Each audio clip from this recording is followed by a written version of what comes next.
Hey everybody, John here from All Miniatures Great and Small, and today I thought I would show off my new 3D printer.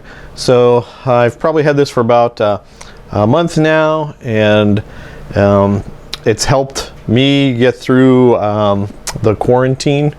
We're still quarantined as of this video, but it's definitely helped being able to play and kind of explore a new hobby. So for those of you who are uninitiated, this is a Elegoo Mars resin 3D printer. So it is gives you the ability to print very small, detailed models and miniatures.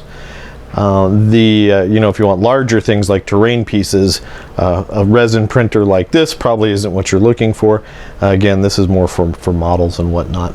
The way that resin printer works is really interesting. You go online and you order your models, or you buy your models, or you go to free websites like Thingiverse and download free models to use, or you build your own models, and then you install them here in the printer on a USB drive, and it prints them. The way it works, we'll take the lid off here, is there's a build plate up on the top, and there's a vat or tub of resin right there, and basically layer by layer this goes in, prints a layer, moves up a little bit, prints the next layer, and so on until you end up with a model, which is pretty cool.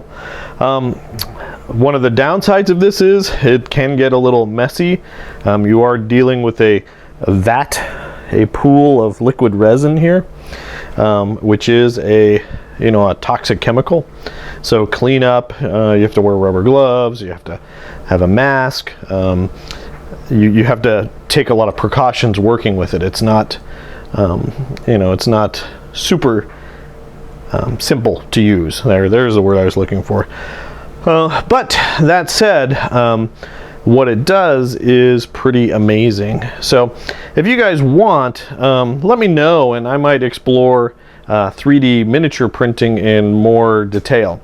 Otherwise, I'm going to put this back on, just kind of show you some of the things that I've done with this 3D printer. Okay, so with 3D printing, basically I've toyed more with, well, one, I just kind of wanted to see what it could do. So I've toyed with lots of different kind of, mainly science fiction things. For example, I 3D printed this Enterprise from the first few Star Trek movies. And you can see some of the detail there. Then I wanted to try a like a 28 millimeter. So this is, let's see if we can get that in focus. That's the Mandalorian. This one was from Thingiverse. I imagine it's very popular, but you can see some of the detail you can get out of there.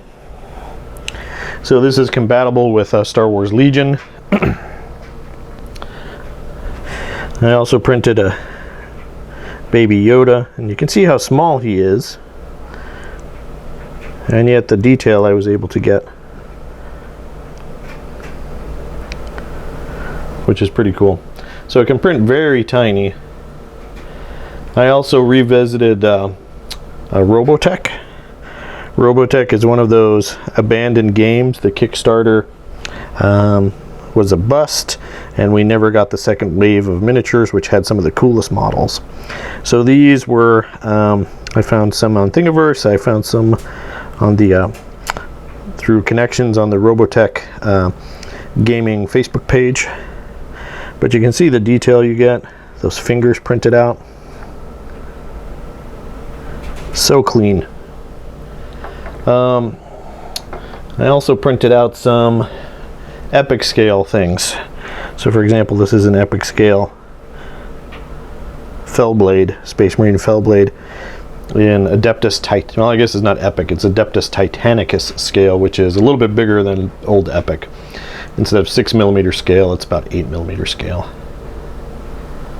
So there's a Fellblade, well, a not Fellblade, and a very cool Mastodon that I printed out the weapons separately. So you can really do very detailed models with this printer. So like I said, so far I've been really impressed. I have had some successes, obviously, and also some print failures. The failures are usually my fault. But it's a really cool hobby, and I think it's a direction that things are going. More and more people are getting into the hobby because the price point is getting lower and lower and lower. This El Gumars that I purchased and a bottle of resin, I think I got well under 300 bucks, which is starting to put it in that consumer grade product where 5 years ago this stuff was, you know, kind of out of the range of your average war gamer. So now you can do that. You can buy 1,000 milliliter bottle of resin for about 40-50 bucks, and that can print out quite a lot of miniatures. There are lots of resources out there. Like I said, Thingiverse is a free website, which, you know, creators post their designs that you can use for free, and you know, just give them credit and a shout out. But they have some pretty awesome stuff there, and it's not just gaming miniatures. There's lots of terrain, and there's lots of other things as well, game accessories. There is a lot of stuff out there, and more of this stuff is out there. Some game companies are moving towards 3D printers, selling the 3D printing file instead of the actual model and letting the customer print them out. I'm seeing more and more Kickstarters that are that way, where it's just they're giving you the object files and you print it yourself. And it's a pretty interesting way to go. Once you print enough, it's going to start you know, paying back on your investment, and it's going to be cheaper than buying from the store the whole time. If more and more companies embrace it, you know, it's going to be good for them. They can sell the file directly to the customer and make some money. So I think it's we're going to see this grow. I don't think the conventional way of creating and selling miniatures is going to go away, but this is a great supplement. It's also neat in that it lets you find more obscure subjects. You know, you're probably not going to see Robotech miniatures everywhere.